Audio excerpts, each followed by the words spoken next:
कपाल एकदमै झर्छ। सबै कुरा ट्राई गरिसक्नुभयो? तेल, अन्डा, मेथी। म पनि कुनै टाइममा त्यही ठाउँमा थिएँ। 2-4 वटा घरायसी उपाय नगरी दिनै नजाने। आशा धेरै, कपाल चाहिँ कम।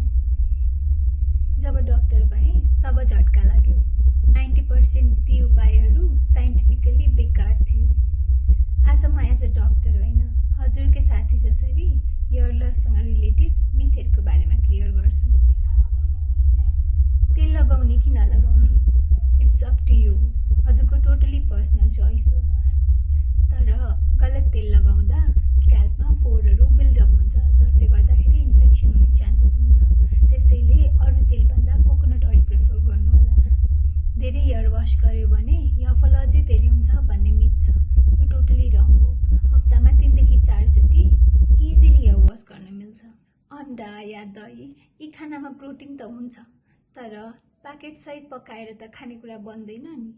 त्यो प्रोटिनहरू डाइरेक्टली हेयरमा अप्लाई गर्नु सट्टा बरु खानुभयो भने ब्लडको माध्यमबाट त्यो हेयर फलिकलसम्म पुगेर हेयरको रुटलाई फाइदा गर्छ।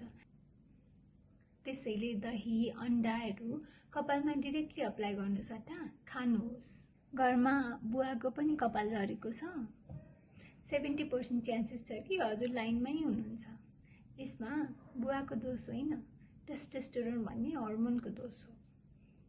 र स्ट्रेस यानि कि तनावले हेयर फल गराउँछ, यो चाहिँ मिथ होइन नि। फेरि म आफै पनि जब मेरो MBBS को फाइनल एक्जाम थियो, न त खानेकुराको नै ब्यालेन्स थियो, न त 8 घण्टा निन्द्रा नै पुर्याउन भ्याउँथेँ।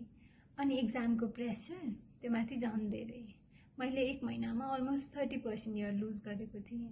खानामा आइरन, प्रोटिन, जिङ्कको कमी भयो भने पनि हेयर लस हुन्छ। सप्लिमेन्ट्स लिनुभन्दा थाल सुधार्नु नै बेटर हुन्छ। उसो भए अब गर्ने के त? Follow for part 2।